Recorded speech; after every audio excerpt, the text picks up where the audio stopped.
Hey YouTube, Maddie's Daddy 12, Team JMT, coming to you guys with another Understanding Stun. And in this Understanding Stun, I'm going to be talking about playing against rogue decks and what you need to be looking for whenever you're doing that. So, our stun decks are normally built to answer the regular meta. Stuff like Agents and Plant Synchro and Dark Worlds and maybe Glad Beast are popular in your area. Maybe Black Wings are really popular in your area. So you're building your deck to answer those kind of decks. So what happens when you come up against a deck that's just off that beaten path? And what resources do you need in order to beat those kind of decks? So first thing we need to do is recognize what all decks need in order to be competitive. They need stuff like draw power and floaters.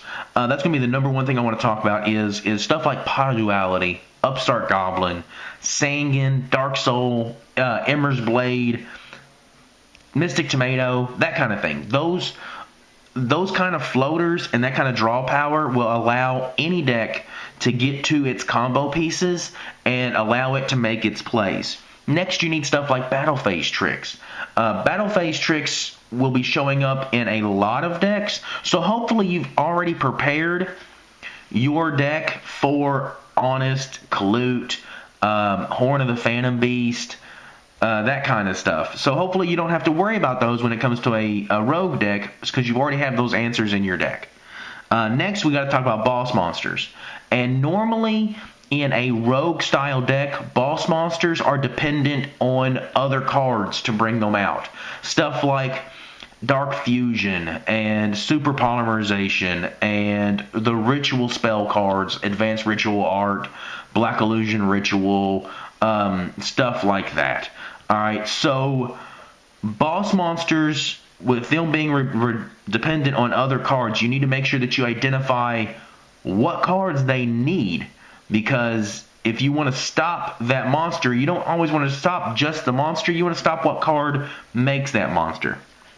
So that brings me to a really good point, is you must identify quickly what the deck uses to make its combos and to make its big plays. And once you've done that, you will better understand what in your deck you have to counter what they're doing, and that gives you a better idea of what resources you need to protect in order to beat that deck. So what I want to talk about first, as far as the cards are concerned, is what cards you may already have in your deck to answer them.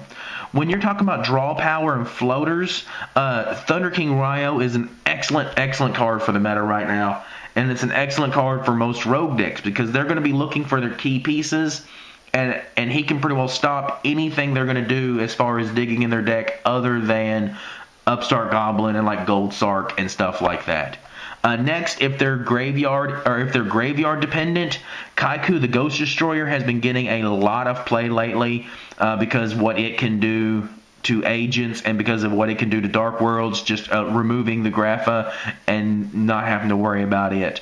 So Kaiku the Ghost Destroyer, if the deck you are playing against is graveyard dependent, is going to be a great option for you. Last, I have Banisher the Radiance. I remember playing in a regional and facing a zombie recruiter style deck. He was using stuff like Giant Rat, which would search for his goblin, or his Pyramid Turtle. There you go. And then his Pyramid Turtle would die, and then he'd go search for his boss monsters, his Ryokaki and Zombie Masters, and then start, doing his silliness with it. So I had Banisher the Radiance, and what I was able to do is when I would kill those monsters in battle, they were getting removed. I identified quickly that he was needing his monsters to be killed by battle and sent to the graveyard, and Banisher, of course, answers that by removing them from play instead. So he was not able to continue to get his combo pieces to pull off what he was wanting to do because I was able to slow him down with this card. So that's just one instance of a resource that you need to recognize that hurts that rogue deck and protect that monster. Because I remember in that matchup using several things to protect him. A bottomless, warning, deep prison, stuff like that to protect this monster. A monster that I normally wouldn't try to protect as hard as what I did during that matchup, because I understood how much he affected that matchup. Next, a lot of them may be back row dependent.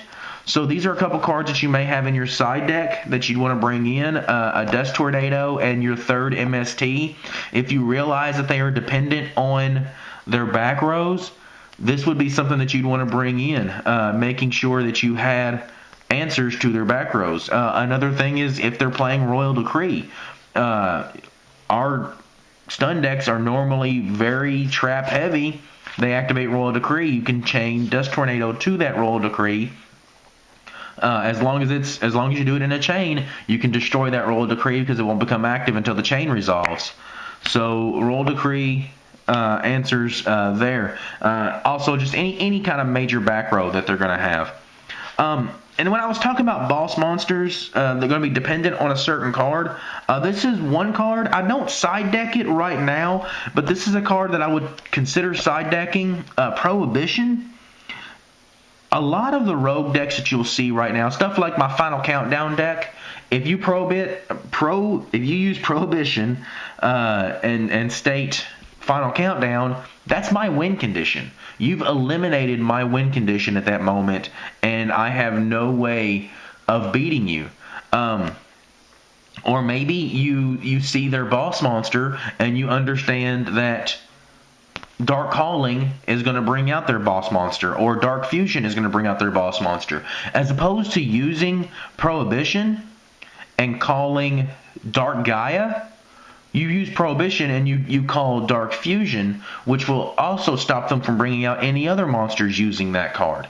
Or if you play this card and call Advanced Ritual Art, then you've stopped them from bringing out the monster and not stopped the actual monster. But you'll see a lot of rogue decks that will just play one or maybe two just major key cards, and they try to focus an entire scheme of a deck around those 2 or 3 major cards. And if you can eliminate them being able to use those cards, then you can stop a rogue deck in its tracks. So again, guys, what you need to do first is identify quickly what the deck is going to use to make its plays. Something similar to the Giant Rat and Pyramid Turtle. And once you've done that, you need to understand what resources you have that hurts that deck, and then make sure that you protect those resources. So, alright guys, I appreciate it. Make sure you subscribe. Comment down below. Show us how much you love us.